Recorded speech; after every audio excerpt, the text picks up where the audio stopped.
Good morning. It is 10:30 a.m. on Sunday, September 25th, 2016. I'm Christiana Ellis and I just got up. This is 5 more minutes.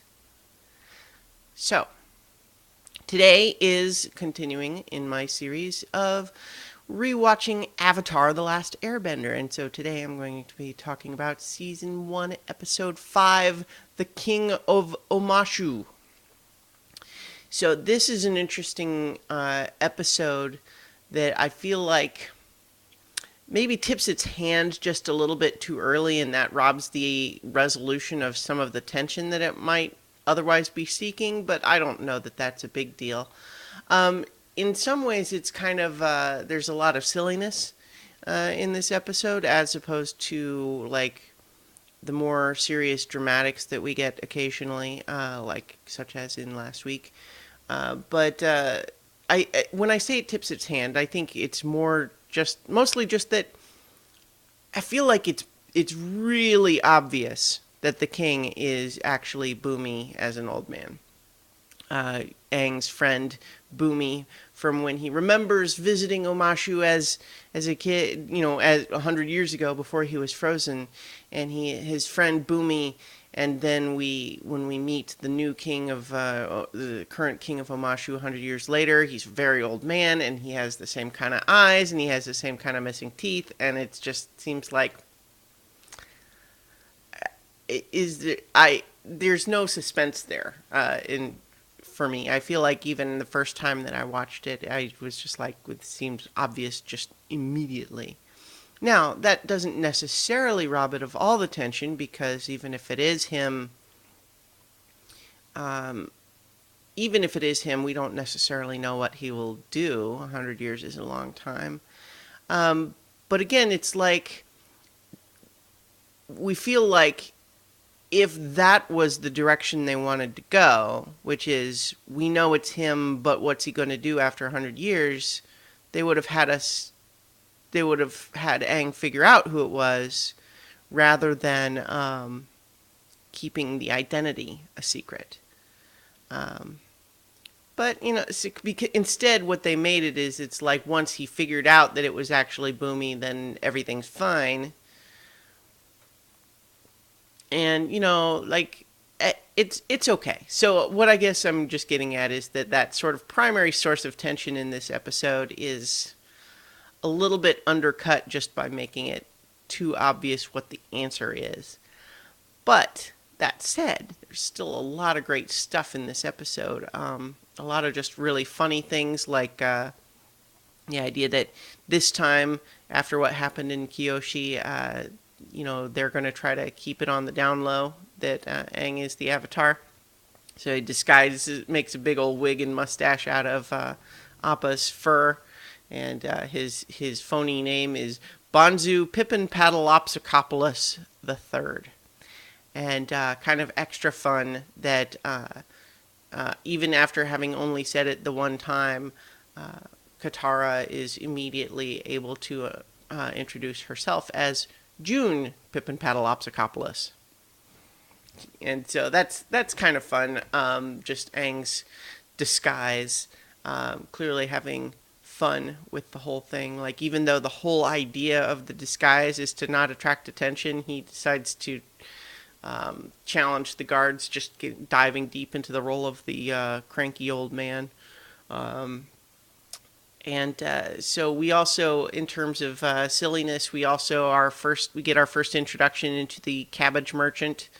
It's a running gag through this episode that 3 times all of his cabbages are, destroyed or thrown in a hole or smashed or whatever, and he's like, "Oh no, my cabbages!"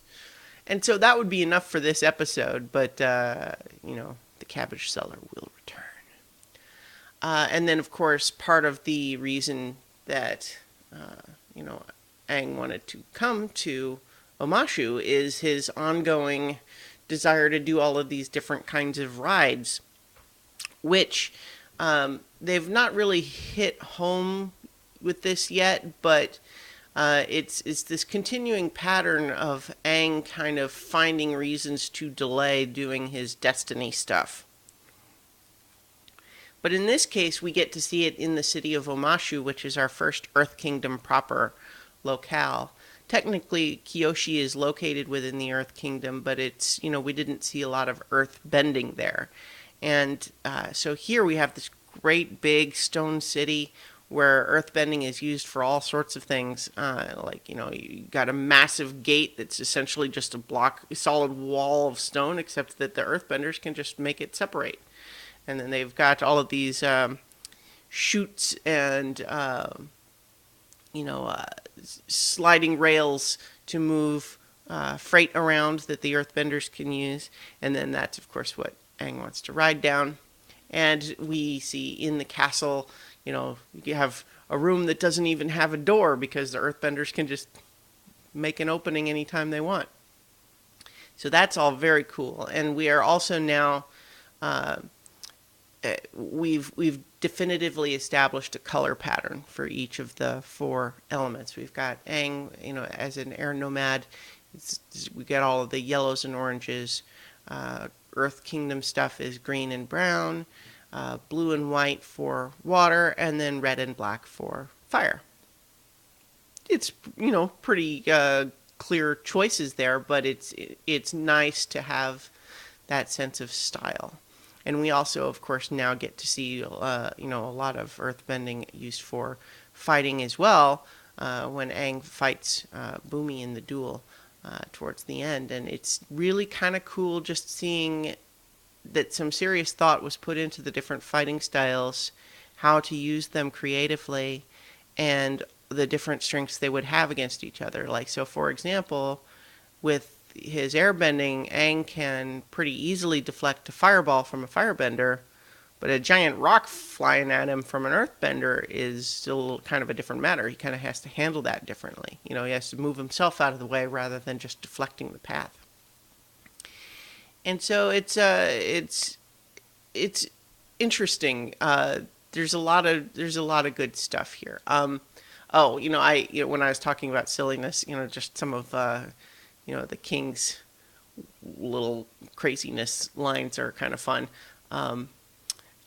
Like the whole little tangent about which room to take them to is like, take them to the good chamber, or wait, so there's the good chamber and the bad chamber, but the bad chamber is recently refurbished, so we've been calling it the new chamber. We really should number them, but no, take them to the refurbished chamber that was once bad.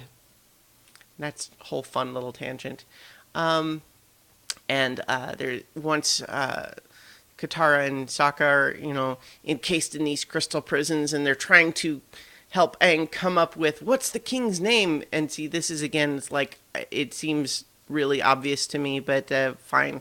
And so Sokka guesses Rocky, because of all the rocks. And then because Katara is a good supportive sister, she just says, we're going to keep trying, but that's a good backup.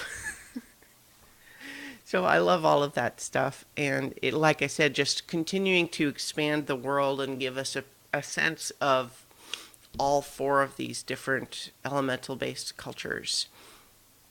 And just, so we're not driving the A plot forward very much right here. And I think we're going to have a few more episodes like that before we jump back in to the threat, the overall issue of Aang learning to control all the elements and then defeating the Fire Nation.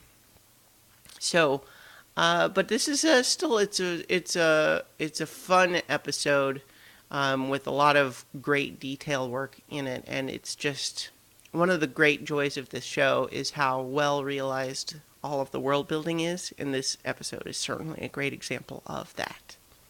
So, I think that'll do it for this episode, The King of Omashu. And so next week, I will actually be recording this video from Augusta, Georgia, where I will be for the weekend for a wedding. But it will be for Season 1, Episode 6, Imprisoned. So I will talk to you guys tomorrow for 5 more minutes, and next week about the next episode of Avatar: The Last Airbender.